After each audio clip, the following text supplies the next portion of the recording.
Em,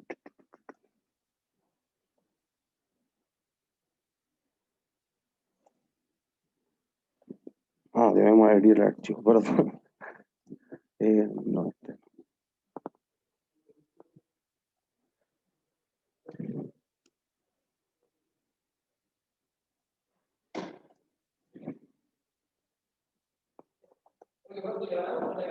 sacamos la cresta, lo aplastamos. No hubo encontrar ninguna explicación, fuimos la mejor de todas. Están corrigiendo la otra, entonces, como son 17 hay alguna. Pero en el fondo, como que usted al terminar el formulario igual ya ven su puntaje, más un punto base. Ah, eh,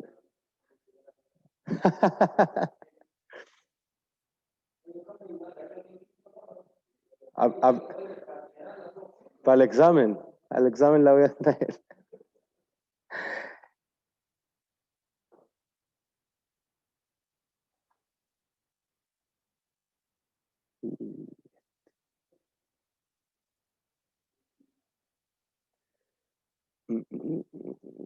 Entonces,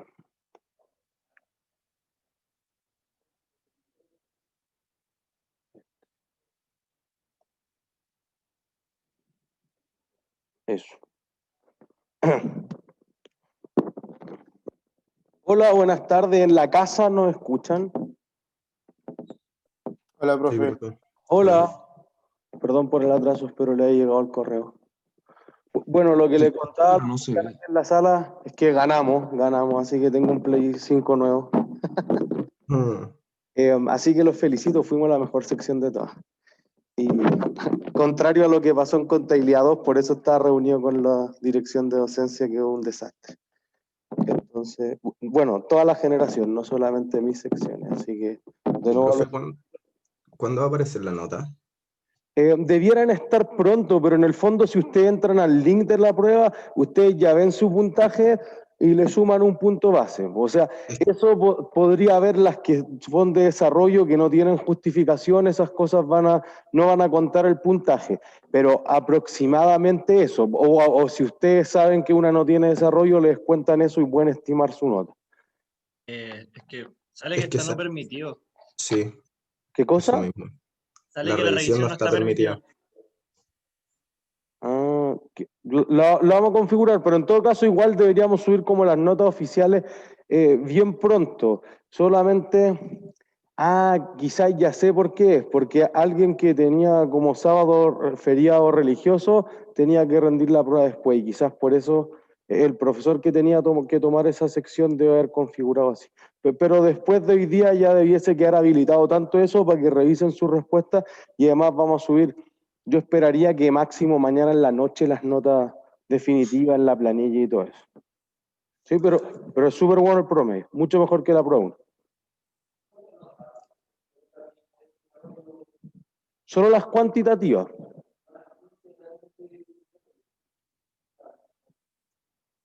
Sí. Habían 17, o sea, si contestaron todos los bonus deberían tener 17 desarrollos. Si no, no vale.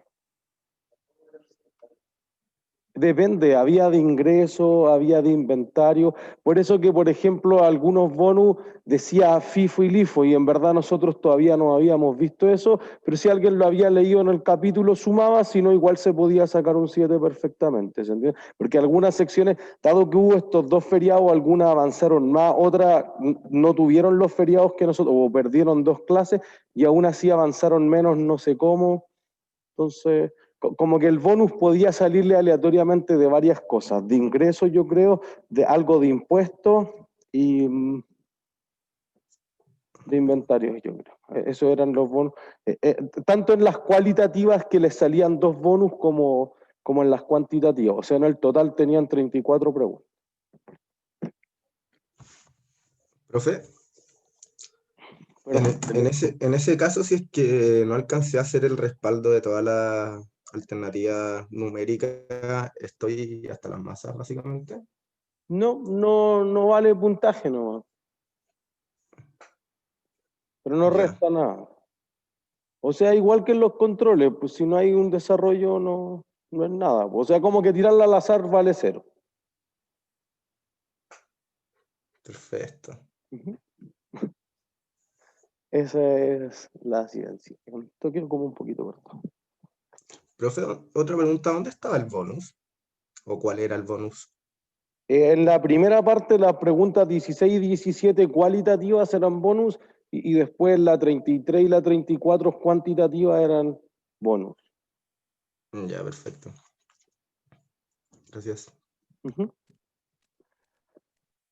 ¿Alguna otra consulta de la prueba? Igual en todo caso que la prueba 1, después cuando tengan sus notas, etcétera, si quieren solicitar recorrección o entender por qué cosas estuvieron bien o mal, cómo se resolvía, entonces podemos agendar un horario de consulta perfectamente y ahí la revisamos en detalle. ¿Sí? Porque obviamente como a todos les salían preguntas distintas, es imposible subir una pauta. Entonces, y además, creo que nunca el objetivo de aprendizaje es tratar de comparar si calza o no calza, sino entender en qué uno se equivocó. Entonces, cuando tengamos eso, después con calma podemos agendar un horario de consulta. ¿Sí? Entonces, ¿qué hablábamos nosotros en la clase anterior? Dijimos, mira, introducción a los inventarios requiere que hasta el inicio del proceso o del momento en el que tú dejas disponibles los productos, sea para vender, sea para fabricar otros productos, sea para consumirlos como parte del curso habitual de las operaciones, como los consumibles o los repuestos, debiese incluir todos los costos necesarios para. Entonces nosotros decíamos los costos de compra, eventualmente si hay financiamiento, si hay que tener el transporte, si hay que hacer alguna certificación, impuestos no recuperables como los aduaneros, que en el fondo eso era lo que aparecía en la prueba. ¿Sí? Entonces nosotros decíamos, mira, es que hay distintas empresas. Si tú eres una comercializadora como la empresa de la prueba, es fácil, porque tus productos llegan y están listos para vender. Si tú eres una empresa que produce, puede ser más complejo. No es el foco ni de este curso ni del siguiente, pero por ejemplo, contabilidad gerencial o contabilidad 3 actualmente se concentra justamente en esas empresas. Porque fíjense en esto. Tú tienes, por ejemplo, una botella de cerveza a medio llenar. Proporcionalmente, ¿qué porcentaje de los costos tendrá la botella? ¿Tendrá la mitad? ¿El 100? ¿Por qué el 10?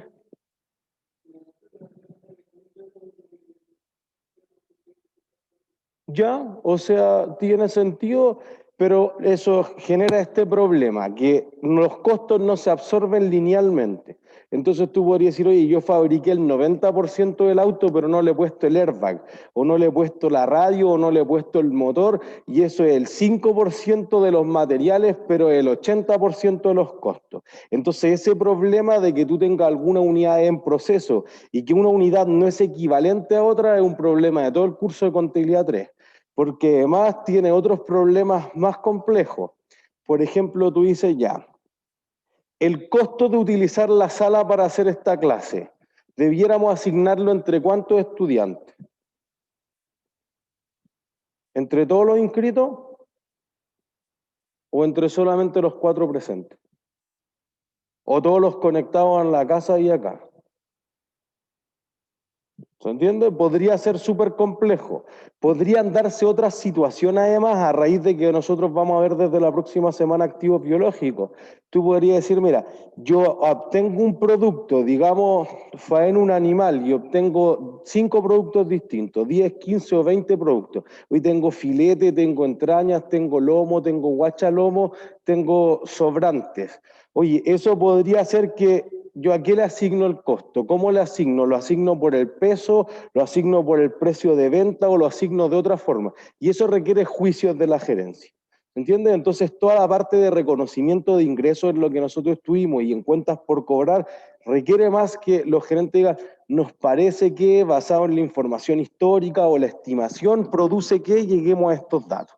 Justamente eso pasa para las empresas manufactureras y por eso nosotros decíamos, mira, todos los costos que incurran en la fábrica deben ser absorbidos por el producto.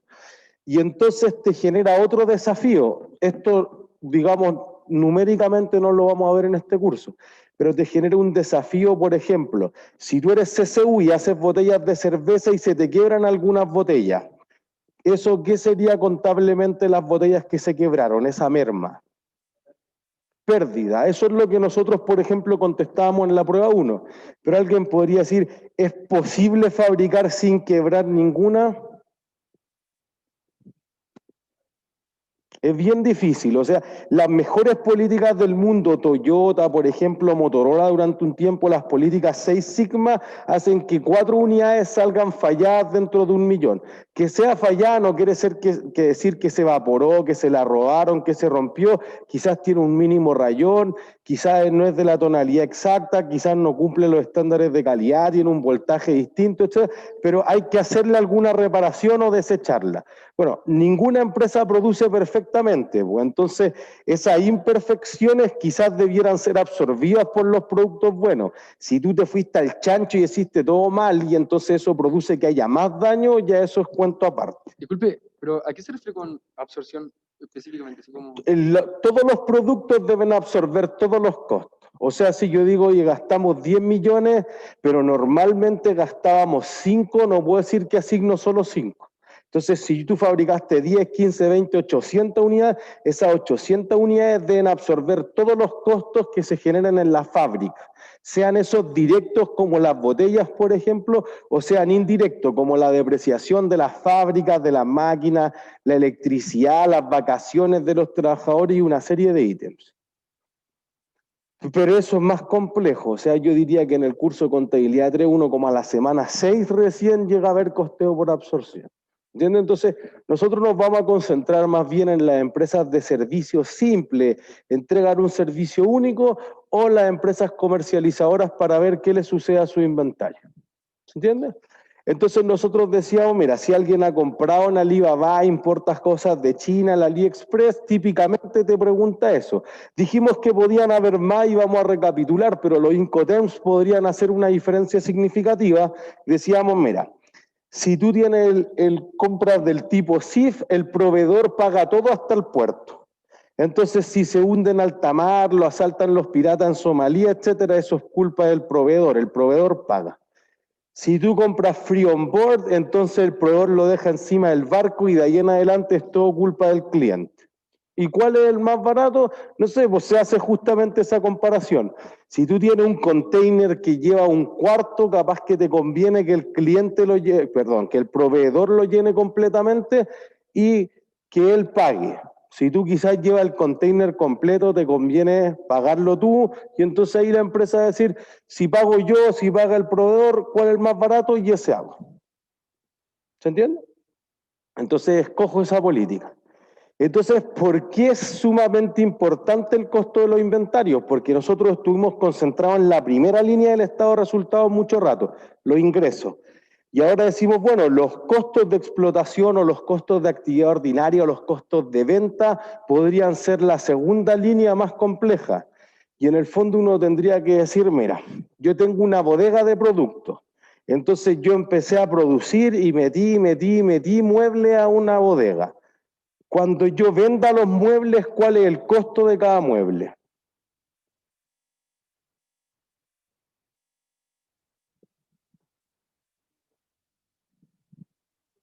¿Ven? No tenemos idea.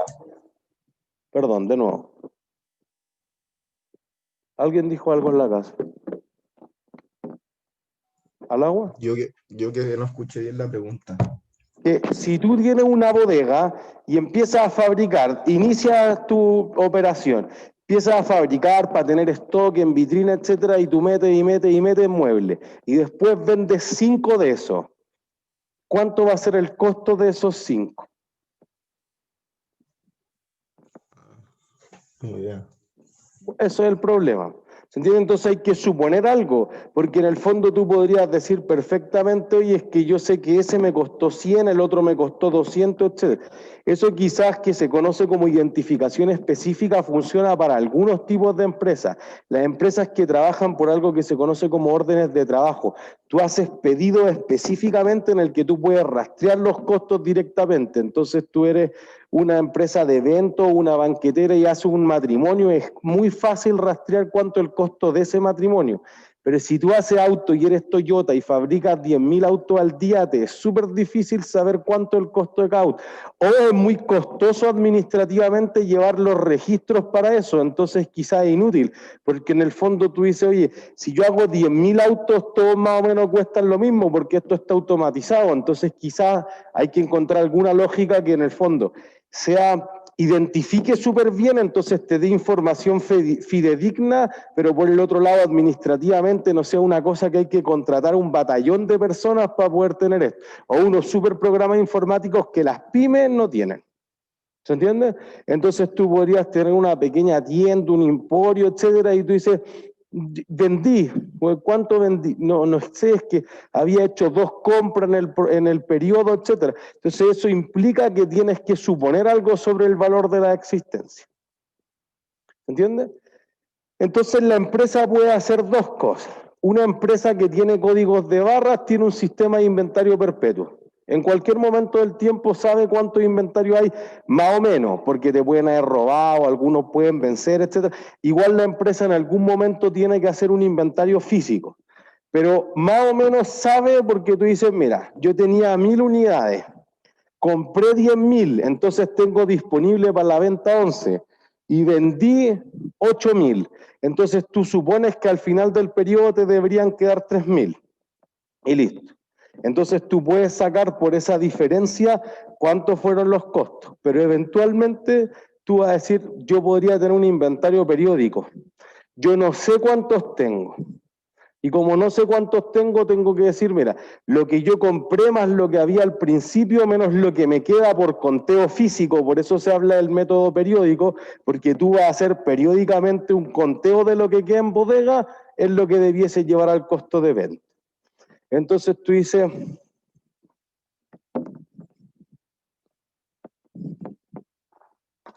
tengo la ecuación de los inventarios que es una de las cosas más importantes y es transversal a todos los cursos.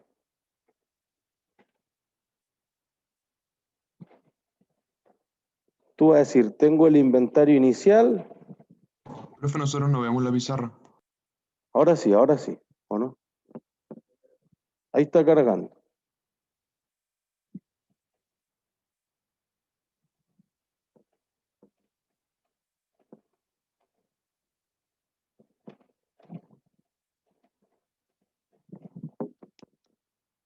Voy a escribir acá abajo qué significa. Esto es el inventario inicial.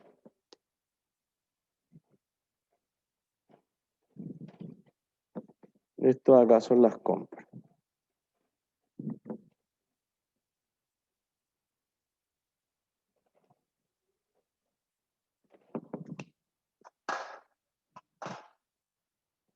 ¿Sí? Entonces uno dice, yo tenía X cantidad de unidades, compré tanto y como me quedaron tanto, la diferencia debiese ser el costo de venta. Insisto que si fuera una empresa manufacturera, quizás tú dijiste, envié tantas materias primas a fabricar, pero quedaron tantas en proceso, solo terminé tantas y como terminé tantas, entonces vendí tantas porque me quedaron productos terminados. Es más complejo. 2 cursos más. ¿Sí? Simplifiquémoslo a lo que tú no esté en bodega vendiste. Entonces eso te genera un desafío importante.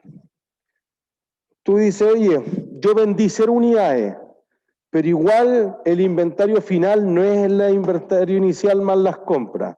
¿Por qué razón podría ser que tú, le voy a poner números, tú tenías las 1.000 unidades que decíamos, compraste 10.000 y te quedan 7.000, pero no vendiste nada?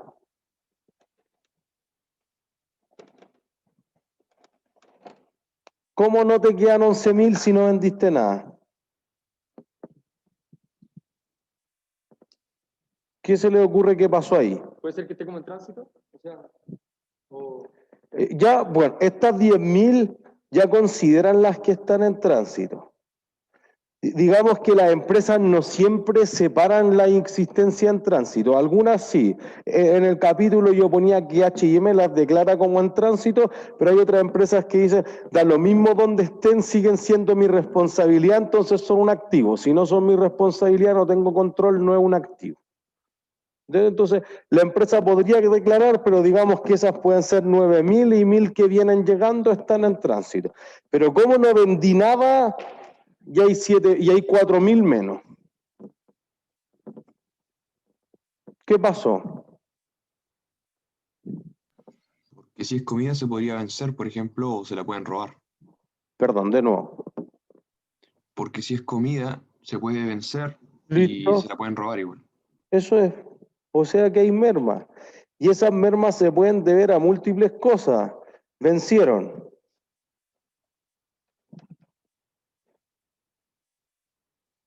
Se la robaron. Se evaporaron. Podríamos seguir.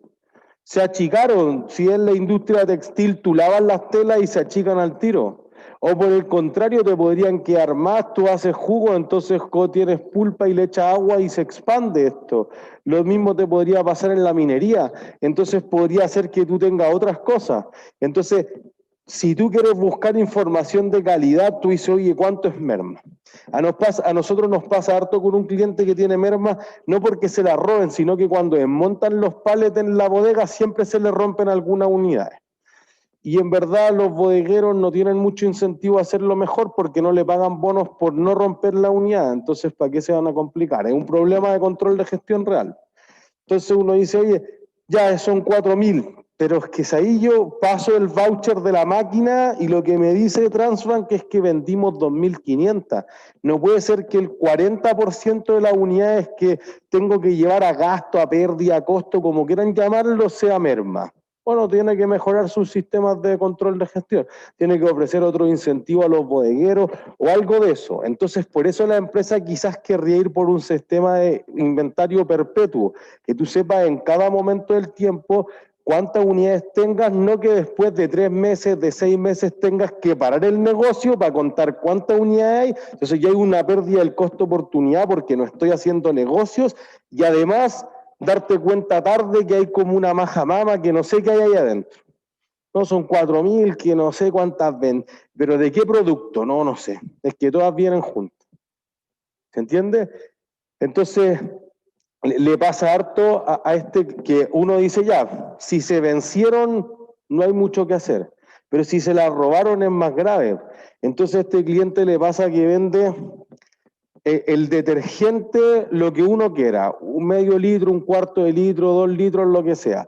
Entonces va con un carrito y lo entrega.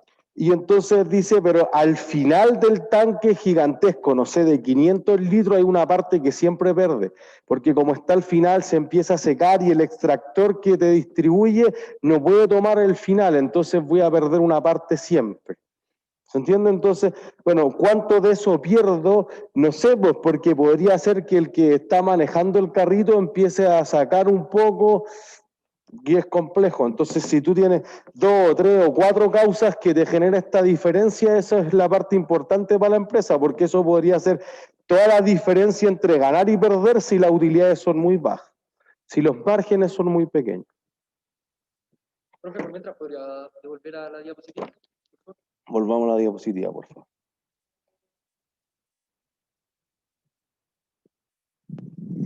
Sí.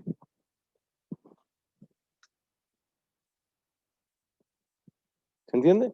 Entonces, cuando tú tengas la cuenta ahí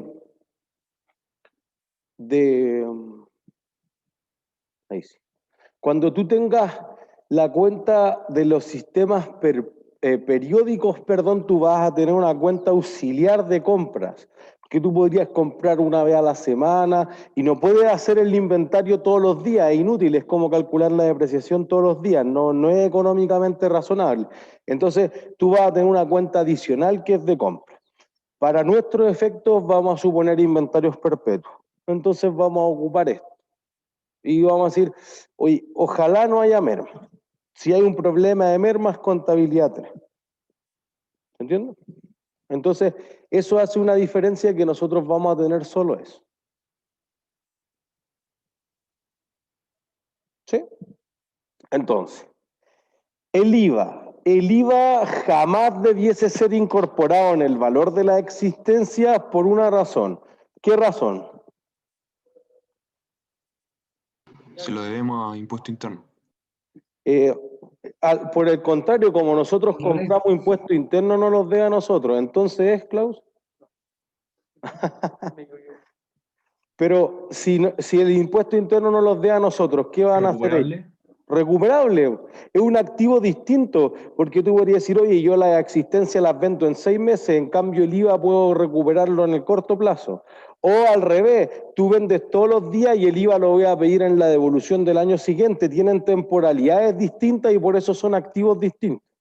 ¿Se entiende? Entonces algo de que lo que vamos a estar viendo la última semana de clases del ciclo de efectivo. Oye, el IVA podría contribuir a que las empresas tengan caja ahora, pero quizá igual tienen pérdida. Entonces el cómo está valorado el inventario, cómo están valorizadas las cuentas por cobrar y el IVA débito o crédito podría hacer una diferencia significativa. Entonces solo el 100% del valor debe ser parte del valor de los inventarios. El resto, el IVA, crédito fiscal a favor de la empresa, es otro activo, nada que ver. ¿Entiendes? Si te van a otorgar rebajas que potencialmente tú vas a utilizar, por ejemplo, como era en el control de ejercicio, o descuentos por pronto pago, que son del tipo comercial, es por pronto pago. No es porque en realidad, ¿sabes qué? Tengo una emergencia, págame antes. No, es una política habitual y tú esperas utilizarlos con regularidad, tengo que quitarle todo eso.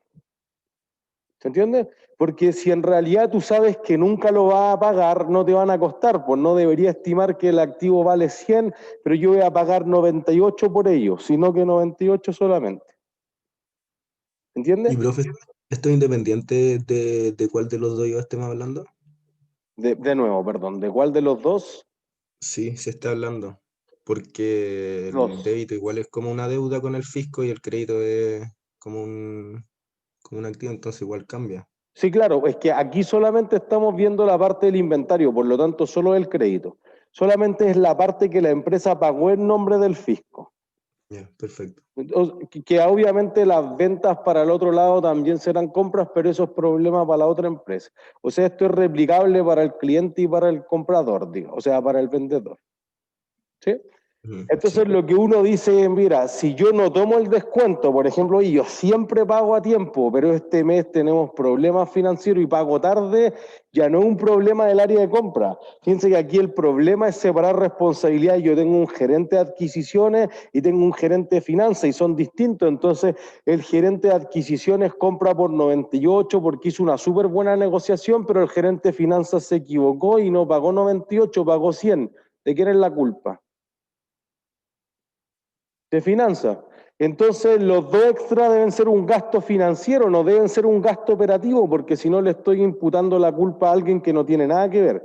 La contabilidad debiese ayudar mucho a la empresa a tratar de gestionar ese tipo de problemas que se generan. Entonces, obviamente, si tú te atrasaste y llegaste tarde y nos costó 2 más, no es mi culpa, pues es tu culpa y tú tienes que asumir el gasto.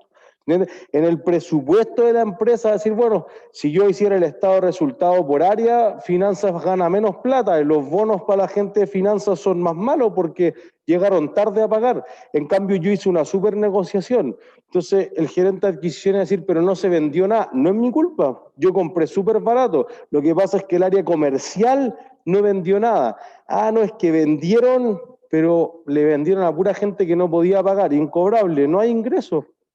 No hicieron una buena gestión comercial.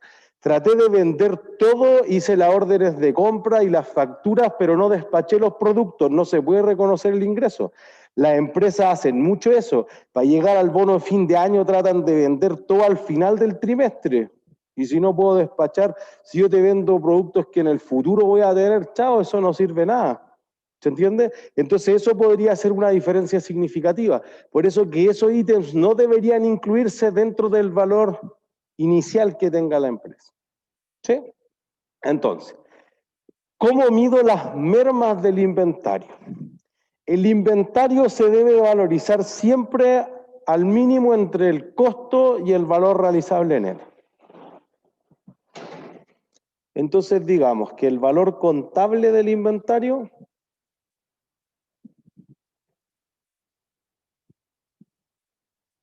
es el mínimo entre el costo y el valor realizable neto. ¿El valor realizable neto qué es?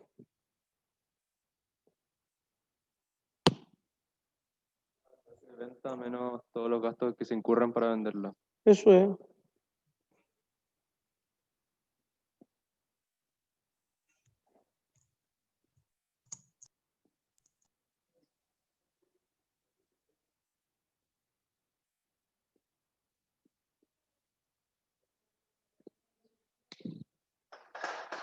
Eso es. Entonces uno dice, mira, yo lo fabriqué por 500 pesos, pero lo podría vender en 550, pero necesito transportar estos productos hasta el puerto. Y además necesito ponerle unos certificados, etcétera, y tengo que hacer packing y me va a quedar 470 netos de esos costos. Entonces, ¿voy a ganar plata o no voy a ganar? No. Entonces, el mínimo va a ser 470. Y eso va a producir una diferencia significativa, que en el fondo la empresa nunca va a reflejar el valor de cualquier activo por encima de lo que vaya a recuperar por eso. Porque digo, no, pues que me costó 500 fabricar. Bueno, eso es merma. Tengo un deterioro de eso. Igual que cuando las cuentas por cobrar se volvían incobrables y había un deterioro, aquí te ocurre lo mismo. El producto es malo, nadie te lo va a comprar así, porque bajó el precio de mercado, porque salió la competencia, porque está cerca de caducar, porque salió el producto nuevo, entonces tú tenías iPhone 5 y salió el iPhone 6, entonces ya no vale mucho tu iPhone y así sucesivamente. Entonces podría ser una diferencia significativa que en ese caso tenga que ser 470. Entonces tú dirías algo como de este orden. Este es el tiempo y este es el valor contable.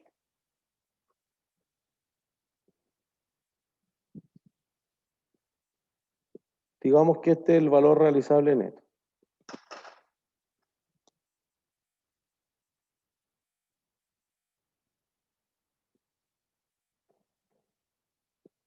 Digamos que ese es el costo. Entonces vamos a decir lo siguiente. Si tú lo vas a liquidar por debajo, ¿gano o pierdo plata? Pierdo. Listo. Entonces aquí pierdo plata. Acá gano. Acá pierdo. Acá gano. Acá pierdo por mucho tiempo y después me recupero. Uno va a decir, no en todas las empresas podría pasar esto. Bueno, esto es súper importante para las empresas que se dedican a los commodities, a las materias primas. Entonces tú eres una empresa minera, tú eres una empresa que se dedica a vender leche en polvo, jugo de naranja, salmones al vacío, etcétera. Todos los productos son iguales y se transa en la bolsa. Por ejemplo, todos los metales, el precio se transa en la bolsa de metales de Londres típicamente. Entonces, da lo mismo si tú eres una empresa australiana o inglesa o chilena que vende cobre, se vende al mismo. Y el precio cambia todos los días. Tú vendes petróleo y ocurre eso. Por eso que las empresas que se dedican a los commodities, a las materias primas, tienden a utilizar siempre el valor realizable neto. Porque además tú dices esto. Mira, yo tengo un costo caja que es el costo de extracción de cualquier metal. Te pasa esto, imagínense esta situación productiva. Codelco extrae una roca gigante y saca cobre, pero ¿saldrá otra cosa aparte de cobre? ¿Qué cosa? ¿Qué cosa? ¿Qué otros metales? Es cierto, salen otros metales. ¿Qué creen? Bueno, hay algunos fáciles, otros simples. Oro. ¿En serio? Sí. Yo lo tenía como talla, profe. Plata debe ser entonces. Plata, ¿cierto? No es que salga lo mismo, no sale 1 kilo de cobre y 1 kilo de oro, pues sale 1 kilo de cobre y 0,01 gramos de oro. Pero podría ser al revés, si tú eres Barrick Gold canadiense, te dedica a extraer oro en Perú, te sale muy poco cobre. Depende de lo que sea el yacimiento. Sale plata, oro, molibdeno, zinc, por lo menos, además de cobre.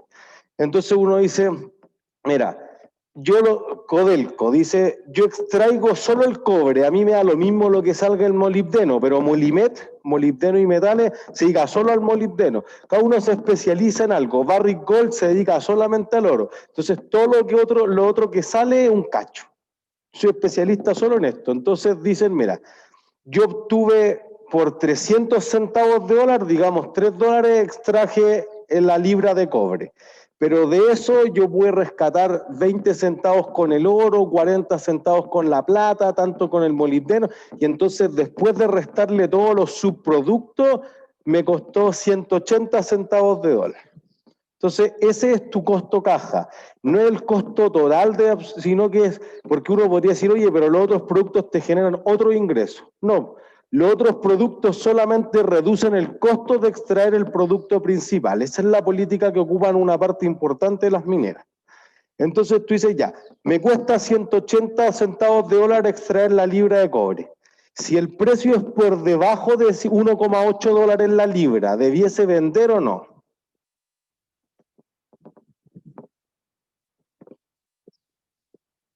¿Qué creen? Si te cuesta extraerlo 1,8 dólares, pero el precio de mercado 1,5 dólares, ¿vendo el cobre o no vendo el cobre? No conviene. Yo lo vendería de todas maneras para no perder, para no perder el 1. Pero perdí Ya lo igual. saqué, Por eso. Lo vendería a precio costo. pero podría guardarlo. Fíjense que si yo lo guardo, voy a reducir la oferta. Entonces, ¿qué debiese pasar con el precio? Que sube. Subir. Por eso que cuando uno ve, no sé, en economía, la OPEP, cuando cerraba la llave del petróleo, así aumentar el precio, algo que hoy en día no funciona, eso sí. O sea, que tiene las mayores reservas. Venezuela trató de ofertar eso, Irán dijo, por cada barril de petróleo que tú no vendas, yo vendo uno. Entonces ya no sirve como ese modelo de colusión en el fondo. Pero uno podría decir, bueno, lo guardo hasta que suba a $2.50, a 3 para que gane plata. Bueno, pero si yo lo guardo, ¿qué costo incurro? Los De de bodega. bodega. Podría darse que tú empieces a guardar y si la bodega no es infinita. Esto pasó con el precio del petróleo en Texas, el petróleo WTI en abril, el precio se fue a negativo.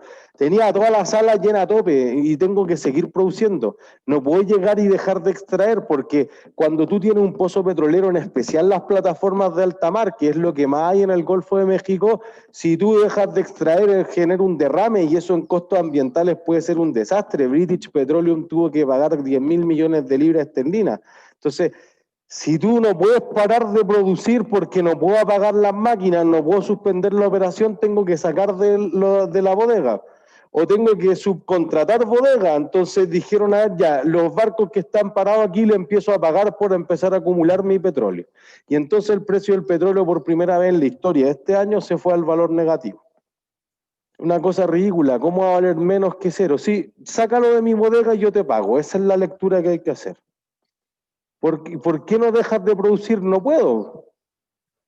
No puedo. No puedo. Si tú ya tienes esto andando, si yo freno me cuesta más que eso. Entonces prefiero pagarte a ti para que te lleves de Texas esto y anda a ponerlo en Mississippi o llévatelo a Oregon y después tráemelo cuando suba. Eso solo pasó con el petróleo WTI, que es el de West Texas. No pasó, por ejemplo, con el petróleo Brent, que es el petróleo que se vende en Inglaterra, porque aquí hay espacio, no tenemos ese problema. Entonces uno puede decir, oye, el precio bajó hasta negativo, pero ya a los 2-3 días repuntó de nuevo a $20. Entonces fíjense que el precio podría ser súper volátil. Y en general las empresas de commodity no acumulan esa cantidad de inventario. O sea, por eso que ese evento es súper raro, porque en realidad Codelco hace lo que ustedes dicen, voy a vender a cualquier precio. Chao, es muy caro mantenerlo en bodega, no solamente por el costo de almacenarlo, sino por las mermas. Alguien me va a robar. Y aquí el producto no caduca, pero si tú estuvieras en la industria alimenticia, mantener la cadena de frío, que se vaya a vencer, etcétera, entonces uno ve que el supermercado, ¿cuándo hace la oferta? Cuando le quedan 2 días para vencer a los productos, a la carne, al yogur, etcétera. Hay que sacarlo, porque si no, cuando venza, ¿por cuánto lo vendo? 0. Entonces, por eso que podría decir, oye, mira, si tú tienes un producto vendido aquí, vencido, perdón, no me engañes, no me digas que cuesta 100, 200, 500 o 1000 porque es mentira. Si está vencido, ¿cuánto voy a recuperar? Nada. Entonces, tus estados financieros serían fraudulentos si tú muestras un inventario que dice, oye, jamón 1500, falso, si eso no lo voy a vender porque está vencido, legalmente al menos. ¿Se entiende? Si ya la empresa de mala fe lo vende así, ya trasciende esto. Pero eventualmente tú dices, si hay esta fluctuación, siempre tiene que ser el mínimo entre ambos. Porque en este caso voy a perder plata.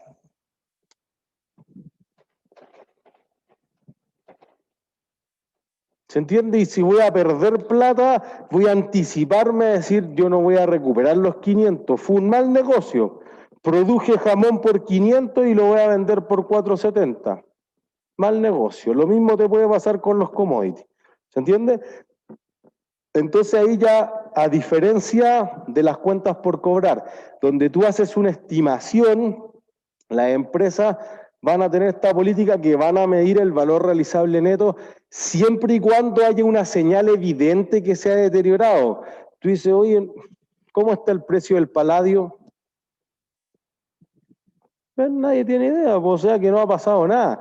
Pero si uno dice, oye, es que el precio del potasio, hubo un cartel, una empresa rusa era la que extraía más potasio, después venía Sokimich chilena. Y entonces tenían una asociación para mantener el precio en alto. Se pelearon y ya no se asociaron más y en vez de cobrar el precio monopólico, vinieron al precio competitivo. Obviamente, tú extraías a cualquier costo, daba lo mismo que de esta sala yo sacara medio kilo de potasio. Pero quizás eso no es económicamente factible a un precio competitivo, pues entonces ahora empecé a tener unos inventarios que iba a perder plata. Tuve que empezar a hacer deterioro. ¿Se entiende? Y ahí entonces tú vas a decir, oye, hay una señal, porque mira, el precio ha bajado persistentemente. En realidad nadie quiere esto, encontraron el salitre sintético, entonces ya nadie quiere salitre natural. Ah, ya, eso es una señal para que tú digas, deberíamos calcular el valor realizable neto, o valor neto realizable, es lo mismo, ¿no? ¿Sí? O valor neto de realización también es lo mismo, y ver si hay deterioro. Y si hay deterioro, castigo eso. ¿Se entiende? Entonces uno podría decir, mira, si yo estaba aquí, ya lo voy a hacer con azul. Si está aquí, entonces tú vas a decir que el precio es este. Si el precio voy a ganar, voy a ponerle aquí que este es el área de ganancia. Entonces, al costo. Si el valor realizable neto es más bajo, al valor realizable neto. Al costo, al valor realizable neto. Y cuando voy a ganar, al costo. Pero no entendí eso. ¿Se refiere como cuando se valora el inventario? Ajá. En cualquier momento del tiempo, como la línea azul, digamos, con curvas, debiese ser el valor del inventario. Si voy a ganar, al costo. Si voy a perder, al valor realizable neto. Porque si no, estaría distorsionando la posición financiera de la empresa. Pues entonces, para los inversores sería una mentira lo que les muestro. Si es que, por ejemplo, en ese caso de que el costo es 500 del BRN 470, esos 30 se tienen que dar a pérdida, ¿no? Y se llenan a pérdida, se baja el inventario y todo. ¿Y qué pasa cuando se revalúa? ¿Cómo es el asiento? No sé. Cuando hay deterioro, cargo los costos de explotación o costos de actividad ordinaria o costos de venta por los 30. Contra el valor del inventario que baja. Sí, algunas empresas ocupan la cuenta también de pérdida por deterioro. Pero lo que más hacen esto, porque la pérdida por deterioro se reserva para activos no corrientes, las propiedades, plantas y equipos, los activos intangibles y otros. Cuando yo recupero el deterioro,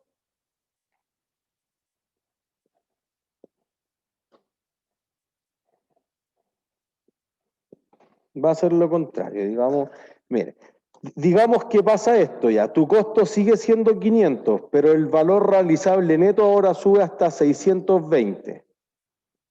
Entonces, ¿cuánto recuperé del deterioro? Desde los 470 originales.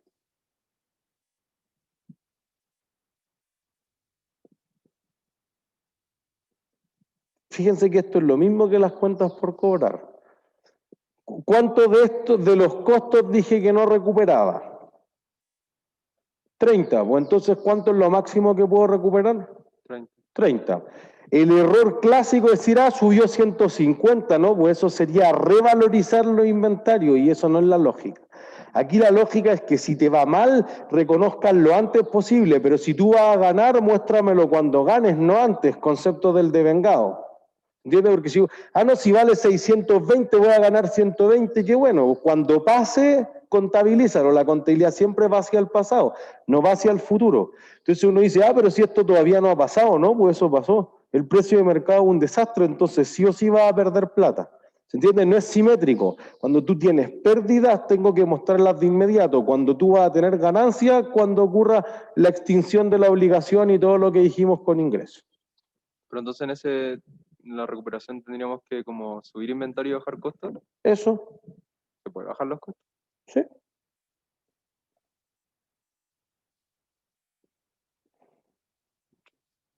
Se pueden bajar los costos, pues como que tuvieran devuelto el producto.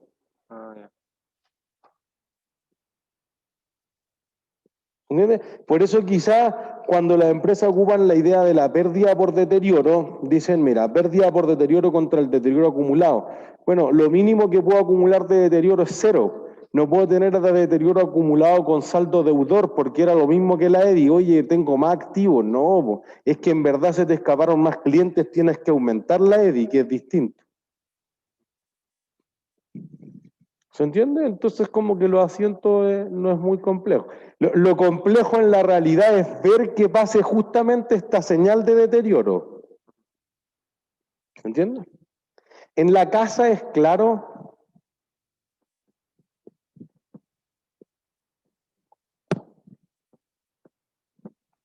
¿Hay duda en la casa?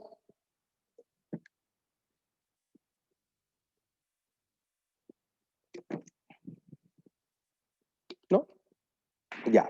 Volvemos al PDF entonces, por favor. Gracias. Entonces, esa es la forma en la que uno va a incluir eso. Pongámosle número. Que este es el que habíamos planteado que ustedes hicieran para la prueba. Una compañía adquirió tela a crédito por $6.783, IVA incluido, desde China en la modalidad de free on board a un tipo de cambio de 510. Al internar los productos al país, tuvo que pagar impuestos no recuperables y otros costos por $150.000. Dada la buena relación con el proveedor, este ofreció un descuento del 2% si le pagaba los 5 primeros días de la venta, además de una rebaja formal de $400 del total de la venta. El transporte que llevó las telas costó $20.000, los seguros de viaje $15.200 y los costos relacionados al lavado y otros procesos que las dejan listas y disponibles para la venta, $180.987. La empresa inició el periodo con un saldo inicial de $800.000. En inventario, no existe evidencia alguna del deterioro de la mercancía y el saldo final de la cuenta de existencia es de $940.000. No obstante, este saldo no considera el estrechamiento de algunas telas por $300.000 y el robo de varios rollos que efectuó un trabajador, mercancías valuadas en $110.000.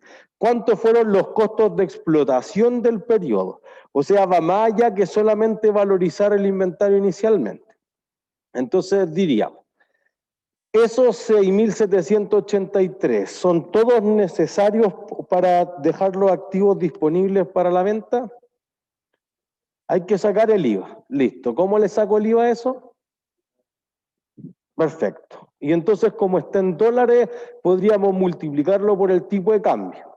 Fue free on board. Entonces, ¿quién pagó el transporte y los seguros?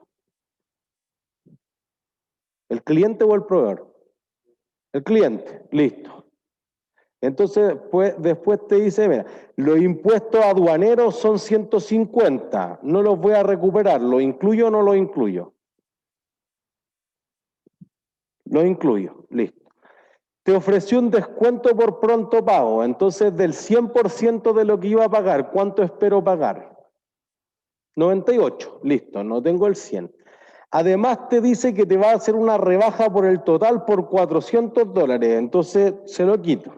El transporte costó 20, debo agregarlo, los seguros de viaje 15.200 y cualquier otro costo necesario como certificación, prueba, etcétera, lavado de las telas en este caso, 180.987. Debo incluirla porque es necesario para poder vender las telas o utilizarlas en producción. ¿Entiendes? Entonces lo que decíamos en la clase anterior, que en realidad lo que no debiese incluir ahí son fundamentalmente las capacitaciones, la promoción o marketing y cualquier costo que sea después de que está disponible para la venta. Entonces, si tú tienes pérdidas iniciales porque empezaste a operar a menos que la capacidad, etcétera, ya operas. Ya están listas las telas, entonces nadie te obligó a que, o no es culpa de las telas que tú hubieras operado en esas condiciones.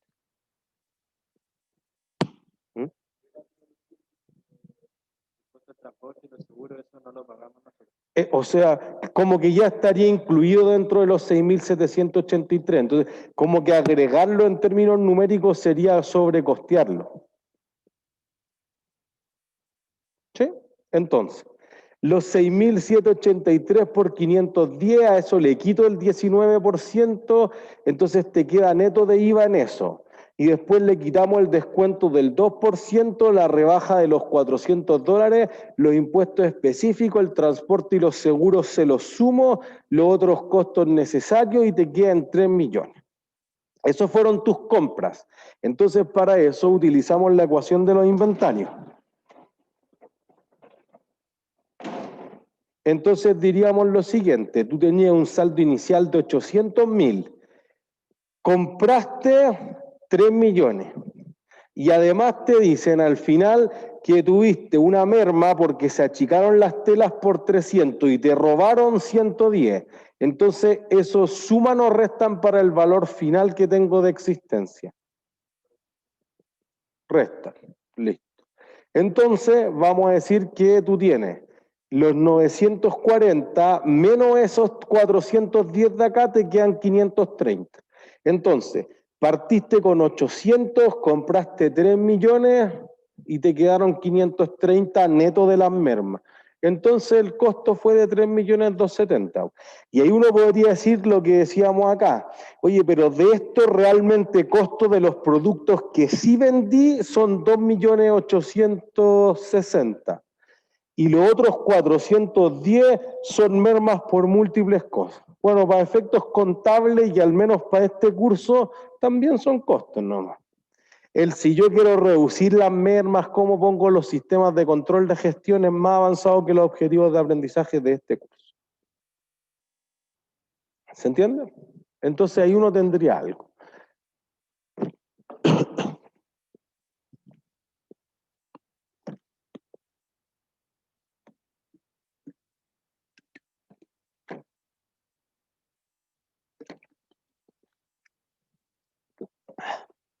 Entonces, típico Incoterms, decíamos, mira, hay uno que están ocupando harto las empresas que traen muchos productos, entonces pueden pagar uno o varios containers dentro del barco, exiting warehouse, saliendo de la bodega, ellos pagan todo el resto. Pero uno dice, oye, yo traigo cosas de Suecia, no tengo un camión en Suecia, ¿me entiendes? O no tengo un camión en China, entonces depende de la empresa, pues si tú eres una empresa que sí tiene operaciones al otro lado, capaz que te conviene hacerlo con tu propio camión. Si no, entonces tú dices free on board, que todo eso lo pague el proveedor hasta el barco. Y después yo me entiendo con la empresa que va a transportar esto en barco o en avión. ¿Se entiende? Podría darse de las dos. Entonces ahí uno dice, oye, pero podría pagar todo hasta que llegue a Chile. Ah, ya, eso es SIF. Y ahí aparece. Y entonces, después yo pago todo, voy a buscar en mi propio camión a Valparaíso, a San Antonio, a Mejillones, a Punta Arenas, donde sea, y yo traigo eso con un proveedor local hasta mi bodega. ¿Entiendes? Podrían haber más. Después en el curso de Derecho y Empresa van a haber muchos más de ese tipo de cosas, van a ver hasta dónde es la responsabilidad, etcétera. A nosotros, ¿qué nos importa? ¿Quién paga? Si pagas tú, yo le sumo todo lo que esté después de lo que pagaste tú. Si pago yo, entonces le sumo el transporte, los seguros, etcétera, etcétera, etcétera. ¿Sí? Entonces, valorización posterior. Lo que nosotros decíamos esto. El inventario no puede estar por encima del valor, por encima del costo, perdón, pero podría estar por debajo del costo si voy a vender con pérdida. Entonces ese valor realizable neto o neto de realización va a ser el precio de venta menos todos los costos que sean necesarios para venderlo. Y eventualmente, que no es la empresa con la que trabajamos en este curso, pero que podría ocurrir si los productos están en proceso, todos los costos necesarios para terminarlo. Entonces podrían deteriorarse algunos productos en proceso también. ¿Sí?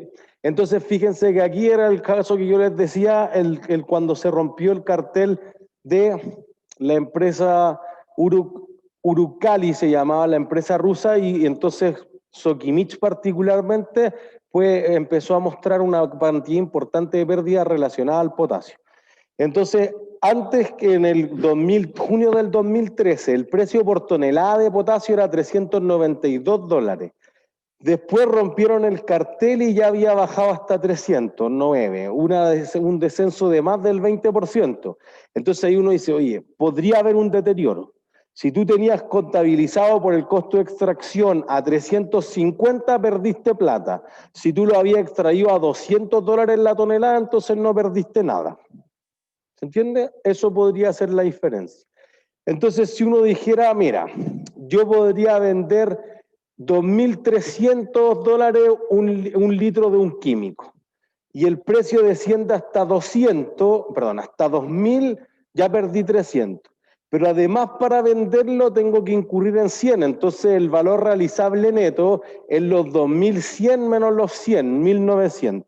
Como en tu contabilidad vale 2.300 y lo puedo liquidar por 1.900, perdí 400. Y entonces hago el asiento que nosotros habíamos hecho en la pizarra. Y por el contrario, pues si después se recupera, entonces anulo eso. ¿Se entiende? Entonces, y con esto vamos a concluir la clase. Cuando yo empiezo a vender las unidades, yo debo suponer algo sobre el flujo de las existencias que voy a tener. Entonces tú podrías suponer, por ejemplo, que las primeras que entran a tu bodega son las primeras que van a salir. Eso se conoce típicamente como FIFO, como First In, First Out. Podrías tú suponer lo contrario, porque piensen en esto, siempre imaginarse físicamente la bodega es lo más simple. Tú tienes una bodega vacía y empezaste a producir y empezaste a meter producto y llenaste la bodega. Cuando empieces a vender y empieces a sacar los productos de la bodega, ¿cuáles son los que vas a sacar primero? Los que están más cerca de la puerta. Así que podría ocurrir que físicamente tú digas esto, el LIFO, last in, first out, los últimos que entraron a la bodega quedaron más cerca de la puerta, los otros quedaron más al fondo y los saqué primero eso. Entonces podría darse que se ocupe el LIFO. Pero tú podrías decir, oye, son todos iguales, calculemos el promedio, costo promedio ponderado. ¿Se entiende? Para efectos de IFRS prohíbe el IFO. Por una razón, porque si tú siempre llevas resultados como costo las últimas unidades que compraste, las que van quedando en términos de flujo de costo, esto no es flujo físico, en el inventario, ¿son las más nuevas o las más antiguas? Las más antiguas. Y entonces no tiene sentido en el espíritu de IFRS que los inventarios ojalá estén ajustados al concepto del valor razonable, el valor de mercado, el valor de reemplazo, porque si yo saco 5 unidades del inventario, espero colocar 5 más y ir renovando el inventario. Entonces, si tú empiezas a decir, oye, que yo voy a sacar los iPhone 11, después el iPhone 10, el iPhone, y lo que va quedando en bodega es el costo del iPhone 1, obviamente que ¿qué le va a pasar al valor del iPhone 1? Se va a deteriorar. Y entonces terminaría haciendo el test de ajuste al BRN de nuevo. Entonces inútil ocupar la política del IFO. Distorsiona eso la imagen fiel. Entonces IFRS prohíbe el IFO. Eso no quiere decir que nosotros no tengamos que aprender qué es el IFO. Primero porque según las normas contables de Estados Unidos se puede utilizar el IFO. Segundo porque una empresa que no utilice IFRS, las pymes podrían encontrarle todo el sentido al IFO. En algunos casos funciona. En general, crea esta diferencia y por eso que la eliminó el Consejo, pero podría utilizarse. ¿Entiendes? Además, cuando nosotros vayamos a los ejercicios en la próxima clase y hagamos las devoluciones de la existencia, etcétera, vamos a ver que las primeras que salen, si te las devuelven, son las últimas que entran. Entonces va a seguir más o menos la lógica LIFO. Y las empresas podrían hacer otras cosas. La empresa podría decir, mira, si yo me dedico a la comida, ¿cuáles son los productos que primero quiero vender? Más antiguo. Sí. No. Los primeros en entrar. Los que están más cerca de vencerse. Los que están más cerca de vencerse, y eso se llama FEFO. First Expired, First Out. ¿Se entiende? Es otra política, pero le debe servir a las empresas que se dedican a los alimentos. Tus políticas podrían ser distintas. Las empresas automotrices, particularmente en Alemania, inventaron las del primer lote, la del costo de fabricación en tiempo, no en un número, digamos, monetario, no en euros o en marcos, no sé, en lo que te haya tomado más tiempo. Y particularmente tú podrías decir, mira, si tú eres una joyería, tú pones el producto más caro o más barato al frente, en la vitrina. El más caro. Ya listo. Si tú pones el más caro, entonces eso se llama HIFO. Highest in, first out. El más caro primero es el que voy a llevar a resultados. Pero si te van a robar, ¿qué productos pongo en la vitrina? Más barato. El más barato. Eso se llama LOFO. Lowest in, first out. La empresa podría suponer lo que quiera de cómo tener esos productos. No es el flujo físico, es el flujo de costo, por eso es una suposición. Entonces ahí nosotros vamos a decir, mira, si yo tuviera esa diferencia significativa, podrían cambiar los costos. Y vamos a repasar estos números al inicio de la próxima clase, entre que yo puedo reconocer costos por 8,5 millones o por 9. Entonces lo que suponga va a afectar la utilidad de la empresa, va a afectar el valor del inventario, y eso es lo que vamos a estar trabajando numéricamente en la próxima clase. ¿Dudas? El CPP, lo ponderado, ¿cuándo se como revaloriza el costo unitario? ¿Cuando se compra o cuando se vaya a vender pronto? Cuando se compra. En cada compra vuelvo a calcular el costo promedio. Ah, ya. Y en cada venta, en el fondo en cada movimiento de existencia. Oiga, pero este costo promedio ponderado, ¿es realmente ponderado, me refiero como por porcentaje, o es literalmente sumar todo el inventario y dividirlo por la cantidad total? No, eso sería promedio simple. Ya.